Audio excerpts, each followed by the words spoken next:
chemistry class. So here we are in lab today. You should have your stoichiometry lab open so that you can fill it in as we go. So we're going to be looking at the reaction between aluminum from some little soda can tabs and copper chloride, which is a powder which will dissolve in water for our lab today. So to get ourselves started here, we have 4 of these little aluminum tabs, and we are going to find the mass of them, and it comes out nicely to 1 gram. Okay, so that's going to be some data. I think that is actually the second question in your lab. You have 1.0 grams of Al. The first question in your lab actually says that we have a single displacement reaction occurring between aluminum and copper 2 chloride. So we have to write the balance equation. I'll write that with you.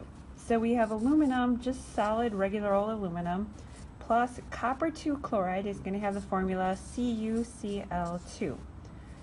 Okay, now this is going to be a single displacement reaction. So at the end we're going to have copper all by itself. That's what we'll collect at the end of this lab. And the aluminum is going to bond up with the chlorine. When we do that, we have to think about the charge of aluminum. Aluminum is a 3+, and chloride is a -1. So when we put those two together, our formula is going to be AlCl3. Okay.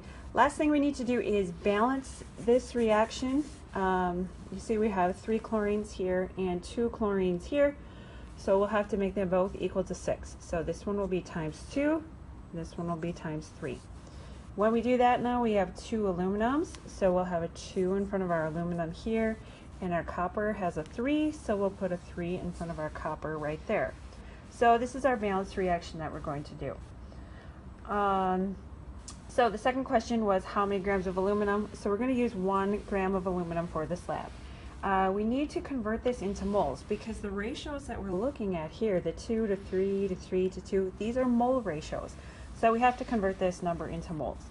When you're converting your grams into moles, I'll do this with you, okay? Always take your number over 1. You want to cancel out grams. Grams goes on the bottom, moles on the top. And what number always goes with moles?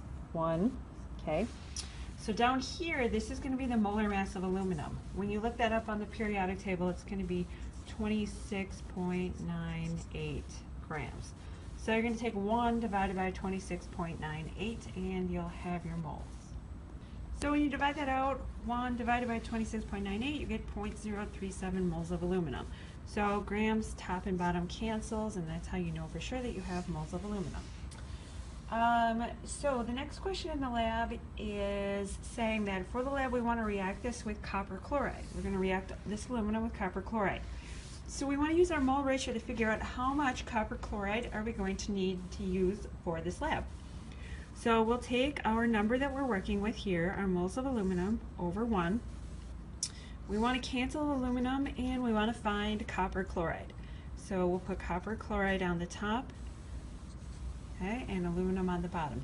Always set it up so that your units cancel. If you're getting confused with these problems or you're not sure how to set them up, always write out your work. Always make sure you have your work and your units cancel and you can't go wrong.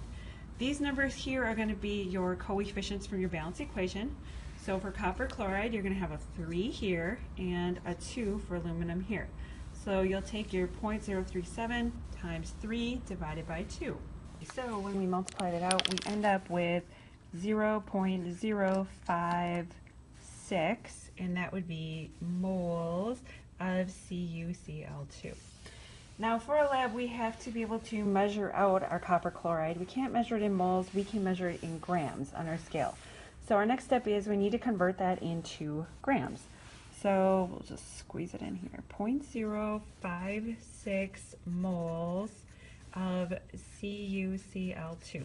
Now in order to convert that into grams, right, we're going to put moles on the bottom, grams on the top. This is going to be the molar mass, the relationship between grams and moles. 1 always goes with moles. So here we need the molar mass of copper chloride. If you look up above here, I calculated it out already. 63.55 is the molar mass of copper, 35.45 is the molar mass of chlorine. And we got to take it times 2 because there's 2 chlorines in our formula. And so we come up with a molar mass of 134.45. So we'll just plug that in right here, 134.45. Okay? And so if we multiply 0.056 times 134.45, we end up with 7.46 grams of CuCl2. Okay? Moles, top and bottom, is going to cancel. So that's how we know that we set that up correctly. So now when I set the lab up, I'm going to take my 1 gram of aluminum and I'm going to react it with 7.46 grams of copper chloride.